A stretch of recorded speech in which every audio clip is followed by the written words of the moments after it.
By the way, guys, I paid them for this introduction, so let's have a round of applause for them. Yeah, you did your job well. Very nice. I have to be honest with you guys. I am nervous and I feel as if it is my wedding night. And surprisingly, my wife is sitting right here. You can say hi to her. Her name is Kanika. Thank you so very much. Okay, guys. So I've been told that I'm the last speaker. After this, you are going to have lunch. Is it? Yeah, that is what I was told. That means at least I'm going to take 1 hour. And I have been also told by Shivam that you guys love PowerPoint presentations. Yeah, is it? Yeah, a couple of people. So guys, you are safe. I'm not going to have any PowerPoint presentations, but we are going to just enjoy on the way, and I'm going to share my own journey. So are we all set for the journey, guys? Oh, wow. Wonderful, wonderful. So, by the way, I'm going to start with my own story. And my story was something similar to this cola bottle. Something similar. You can say I was very calm and composed, just like this cola bottle. But gradually, over time, what happened? I'm going to share with you. I'm going to show you, okay? So, change started to come in my life. And it was coming slowly. I was able to keep up with the pace. Yeah? But then, the change was vigorous. And it was so vigorous that somehow I was not able to control my emotions. And I gave up. This is what happened when I started my journey. Today, guys, I'm going to share in this small video how I rebuilt my life after I gave up on myself. So that's the story I'm going to share today, guys. And it all started when I was waiting for my 10th standard results. It was midnight. I was waiting on the website and I had pretty high expectations out of myself. Anything above 40 was a dream come true. Yeah? So that was my expectation, and finally what happened, result came, I scored 66% and I was extremely happy. I was partying the next day. But surprisingly, my friends, they were highly depressed. Highly depressed. They got 92%. And they were like depressed. And there was a reason to it. I remember during those times, my parents used to tell me, Nishit, be what you want to be. And that is okay with us. But my friends, they got to hear, become like Sharma ji's son. Yeah. Some parents also used to say that, become whatever you want, engineer or a doctor. And then what happened, guys? People chose different paths. Engineers who are good engineers became doctors. Doctors became accountants. Accountants became salespeople. And there was whole drama of life that was happening after my 12th. That is what I was observing all the way. People were stuck in the wrong professions only due to this pressure that was coming in. Finally, time came for me to choose either engineering or medical. But somehow I heard that engineering is an evergreen branch. I thought, yes, I'm going to join engineering. I took up engineering and finally I entered into the class. This was my first day in my engineering college. And I saw a group of 38 boys sitting in the class. And I was shocked. You know why? Because I chose mechanical engineering. And I thought, where is the greenery? And this is what I missed throughout my college life. 4 years of fasting, you can say. This was my life during the engineering time. But you know what? During my engineering time, I met these 4 people. In India, they are commonly called char log. Beta, engineering kar lo, nahi to char log kya kahenge? You take up engineering. After that, beta job le lo, nahi to char log kya kahenge? You take up a job. After that, beta shaadi kar lo, nahi to log kya kahenge? Shaadi kar li, beta bacche paida kar lo, nahi to char log kya kahenge? Bacche paida kar liye, uske baad ghar le lo, gaadi le lo, nahi to char log kya kahenge? Guys, this is what the drama that is happening in India right now. I think we have to change this in the country. So if you happen to meet these 4 people anywhere around, I have an answer. And you got to tell them. It is called MYOB. Mind your own business. Yeah, so whenever you meet these 4 people, tell them MYOB and listen to your inner voice. That's the message I want to share with you. Because that inner voice is going to guide you towards your dream destination, and you're going to be extremely happy in the coming times. Finally, engineering happened. 4 years of my engineering I enjoyed with all the boys, and I was just waiting for the greenery to happen in my life. And then finally, time came. After 4 years, I didn't get a girl, but I did get a job. Yeah. Finally, I joined one of the leading IT organizations in India, and I was quite happy. The gender ratio was 50-50. I said, wow, that's beautiful. And my wife is going to kill me. I know this as well after this. So finally, I joined this IT organization and made good friends. They had excellent amenities. You talk about a swimming pool, a long tennis court, a gymnasium, a steam sauna place, and a grocery store, a bank, a dormitory to stay. You can wash your clothes in the laundromat. Everything available in one campus. And I thought, this is the place I'm going to spend my rest of my life.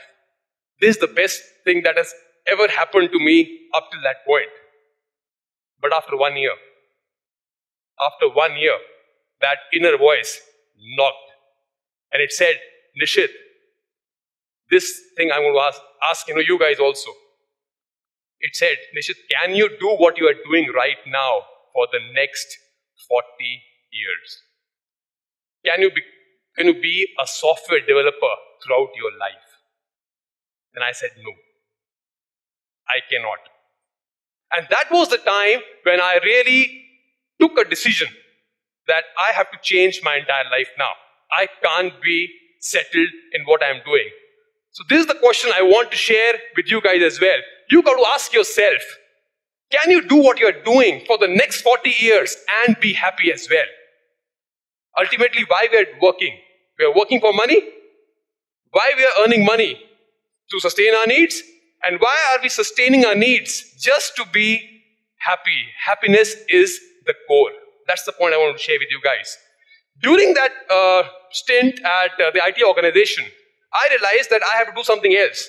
So what I did, I joined a course on public speaking. And I thought that's a good opportunity to learn something beyond your work as well. I took up public speaking, and I realized that this is something that I like to do most. I love to be on stage. It was that time I decided that I am going to just quit this company, quit this organization, and move into this domain of public speaking. And after that, I took up a unique course. And in India, there are very few people who take up this course. This is called MBA. Yeah, so this is what happened. I took up an MBA course, and during that time, I thought that it is going to be again fun, all greenery, but somehow it is called death by PPT. And again, the same dilemma. Am I at the right place? The inner voice. During my MBA course, I thought I have to do something beyond my regular studies. And it was this time I decided that I'm going to write a book. And people said, Nishit, are you serious going to write a book? I said, yes. And they said, Nishit, you don't have any experience. You're not an author as well. But still, I listened to my inner voice. It said, Nishit, go ahead and write the book. I wrote the book. I sent it to various publishing houses. I got rejections. But somehow, one publishing house, they said, Nishit, we are interested in publishing your book. And you don't need to spend a single penny. Just give us the copyright. I said, let's have a shared copyright, and I published my first book during my MBA beyond my studies. That was called Setbacks to Comebacks. That was my first book during an MBA. Yeah. I'm sharing this not to impress you guys, but to impress upon the fact that once you listen to your voice, anything is possible only when you action is very important. During my MBA duration time, I thought, okay, I've written a book as well. I need to do something else. I said, you know what, I studied this book on emotional intelligence. I'm going to create a lecture and give lectures on emotional intelligence at various other B schools. I started do that as well. And gradually, people got to know that Nishit is someone who is delivering lectures on emotional intelligence, so why not call him? I got a call one day, and they said, Nishit, we are interested in having our employees trained on emotional intelligence. I have seen your work, throughout this arena, and we believe that you can add value to us. I said, can you give your background? He said, yeah, I am from XYZ Foundation, and this is managed by one of India's, you can say the best IPS officer. Would you be interested in taking up the session? And I was thinking, this is like, wow. Just by listening to the inner voice, I was able to crack this kind of thing. I said, can I check my schedule, please, and get back to you? Yeah? And within 2 hours, I said a yes. I delivered the first session at a corporate house, and this was my opening into the field of public speaking. And it all happened because I was listening to my inner voice. Yeah.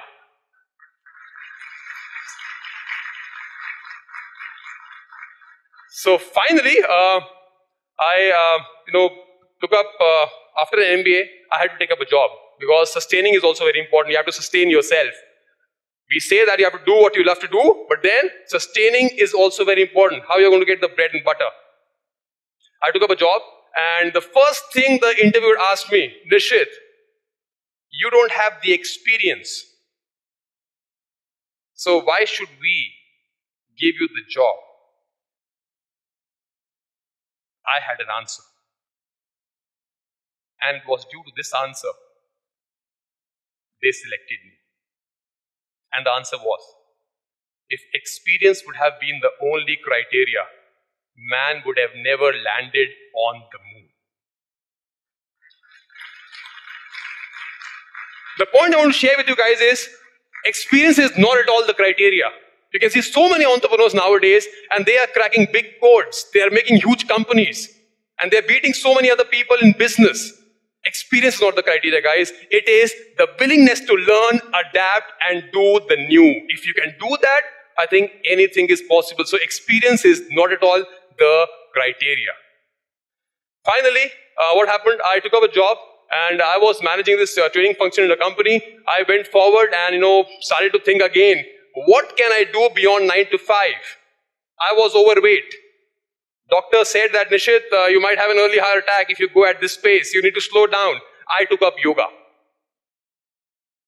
I said, this is something that I like to do. Can I make a profession out of my hobby? And inner voice said, yes, it is possible. Yes, it is possible. And I trusted that inner voice.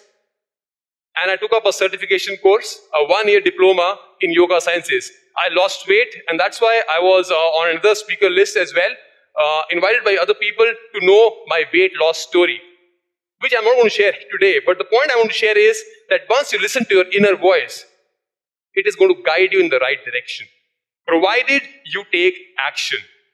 I did my yoga certification, and this way I got calls from various other companies. Nishit, you have lost weight, you are setting an example. Why don't you come and train our employees on yoga? Why don't you conduct sessions? And I thought, wow, people are paying me for something that I love to do. Now imagine this. This is not work at all. It all happened because I was ready to work beyond 9 to 5. Beyond 9 to 5. That's the point. If you can work beyond 9 to 5 and spend your time wisely, listening to your inner calling, I think everything is possible. I will never recommend you to quit your job if you're thinking that. Never. Sustain your job, but beyond 9 to 5, work on your hobbies and be serious. Then what happened gradually? Slowly, I took up more hobbies and started to expand my profession. And nowadays, I do what I like to do 9 to 5 as well. But it happened only slowly and gradually. So this is how you build a career as well. Start slow, and then gradually you build that career in that domain. People ask me, Nishit, can you give me some tips on how to make your hobby into a profession. So, I'm going to give you 2 tips before I leave. Tip number 1, be the best in your domain. Someone said, Nishit, if engineers were to do what they love, they would become porn stars. You know, I understand. And I say to them that become a porn star and become the best porn star in the world. That is my take on this. Be unique, be the best. And the second thing I want to share with you guys is create value with whatever you are doing. For example, if you love watching television, but how can you earn money watching television? You have to create value for other people. It can be probably writing a blog. It can be recommending some programs, some channels. But create some kind of value so that people also learn from your talent or skill. Watching a television, you like this, but you cannot earn money out of it. You have to sustain yourself as well. Money is important, I'll say. And how will that money come? Only when you add value to people around. So the value you add is almost equivalent to the money you also receive. With that, I finally say goodbye to you guys and thank you so very much for calling me. Thank you.